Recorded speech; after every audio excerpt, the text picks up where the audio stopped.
Music lovers and music haters, let's all gather here. This is Zonke Forever, according to Loux. Oh brother, oh brother.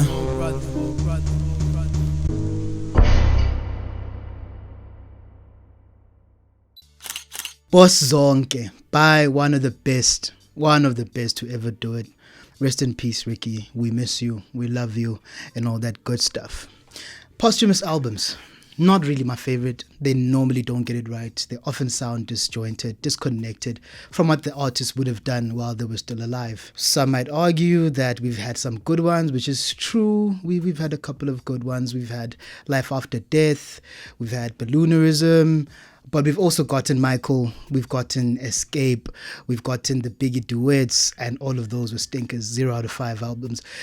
That just is what it is. And we can't blame the artists, we gotta blame the producers for this one, because some of the verses they pick, that's just stuff that the artist probably didn't want to come out and never finished, and to put it out and create a project that just sounds completely different from that artist's sound is just diabolical to me. So I came into this with very, very, very low expectations, mostly because Riky was someone who was very particular about his music, very meticulous in how he picks his beats, very meticulous in how he constructs his verses. Whether you like it or you don't, that's immaterial to me, but you can't deny the genius behind what he was doing. I think he's similar to AKA in many aspects, and that's just one of those, and that's one of the reasons why I felt that this might not be good. This might not be a very good project, and I'm happy to say I was very, very, very wrong. This is a very decent album from start to finish. It has Riky's signature sound, which honestly we don't have a lot to go by when it comes to that, because this is someone who only had one album. My thing was to make one album, which is a critically acclaimed project, mind you. So I feel like when they put this album together, they captured the essence of Riky and what he probably would have done. The album has a lot of touching records, very somber. The intro, Higher Power with Lusanda, is incredible. Raindrops is incredible. Never Let Me Down is incredible. He raps a lot about his life, his struggles, him trying to be a good person, him trying to be a good friend, him trying to be a great artist. I feel like when you listen to this project, you get a sense of where he was when he was writing these verses, when he was making this music. And considering how he left us, it all begins to make sense. When you listen to the records, if he was still alive, a lot of people would dismiss it. A lot of people would dismiss a song like Raindrops and think, this is just another sad song by a rapper who's rich and has made it and is just trying to be relatable and riding a fad. When you then connect the dots, now that it's gone, it has a whole different meaning. And that's sort of the theme of the entire album. You do get some great records that are hype records, trap joints, party joints like the Poster, which honestly, if he was still alive, that would have been something bigger, right? Because we're getting good verses on that song, we're getting Blackie, we're getting 25K, we're getting Vocalistic. All of them hold it down on this record, but I don't think they would have done it the way they did it had Riky been alive for it. And I feel like we were robbed of a very, very great opportunity with that record. So Poster, beautiful song, beautiful record. It's going to do numbers on the charts. It actually is doing numbers currently. It's one of the biggest songs in the country. I hope we don't get a lot of remixes to this one, because it genuinely doesn't need it. This song on its own, as it is at the moment, is perfect. And that's not the only song where we're getting good features. We have Aish with Blackie, where he again holds it down. He sounds fresh, and it's great to see Blackie doing what he does, especially because Riky was a big fan of these younger artists. He was a champion for them. He was always pushing these young artists, and that's really his legacy. And I feel like this album, Zonke Forever, is a culmination of that. All of his years trying to open a lane for the kids, and they've come back and they've thanked him in a major, major way. We have the chant, which is really my favorite, because that hook is crazy, right? Hey, go hard. You can't escape it. You can't escape it. It's a song that you're going to play at least 10 times. At least 10 times. One of the best songs this year to come out of SA hip hop, and probably for a long time. considering the trajectory of the genre at the moment. We have joints like Calling Me Back, Usamkhumbula, where he really speaks about his love life, speaks about his dad, his family issues, and his friends, which again, a reoccurring theme on this album, painting a picture of who Riky was as a person.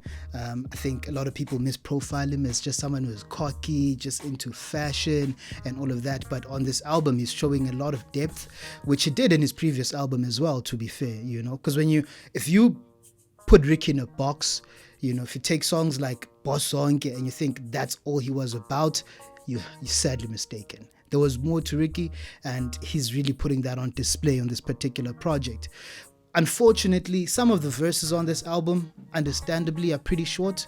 We're not getting a lot of three verse tracks, a lot of 2 verse tracks. We're getting very short 60-second verses and all that type of stuff, which of course really means Riky didn't have a lot of material that was sitting in the vault, or the people that compiled this threw away a lot of it, right? Because again, the most important thing here was capturing who Riky was and the sound that he wanted to go for, and I feel like they did that perfectly. It's a very, very well balanced album, very well balanced lyrically. He's really digging deep on this album, and again, it really hits differently now that he's gone. Really hits differently when you look at his life holistically, from where he started, all the people he blew up with, everything he was doing prior to losing his life in the way he did. And it sort of shows you how bad the situation was, right? A lot of people, when he passed on, spoke about how he was struggling and didn't want to talk about things and all of that. And there's joints on here like Rain on Me featuring Loux and Aubrey, whereby I feel like they really dig into that, not necessarily Riky's issues per se, but struggling to overcome, trying to beat the odds, which is what Riky has always been about. This song for me feels like a missed opportunity as well, right? Because it's sort of split into 2. We have Rain on Me and we have Ndiabulela on the side, right? Which is the song that comes up immediately after. I feel like they missed a chance to make this a 7-minute spectacle, because he's rapping on Ndiabulela and it's more or less the same production, it's the same beat. So I don't get the idea behind splitting these 2 records, whereas you could have just put it into one song and maybe make it the last song on this album to give us a really great finish after a very, very long project, because this is almost an hour long. This is 17 songs, all of them bangers, all of them really deep, all of them really touching, all of them very honest, which is what we're missing in SA hip-hop at the moment, and hip-hop in general. Rappers that are not afraid to feel. Apparently it's not cool to feel anymore, unless you're talking about weed and losing 3 friends every year. Like a certain somebody. But now we're getting someone who's going in and talking about real things and real issues, and he's doing it on production that is crisp. Don't get it twisted. This is one of the better produced albums this year. In fact, I can't think of one last year that was produced better.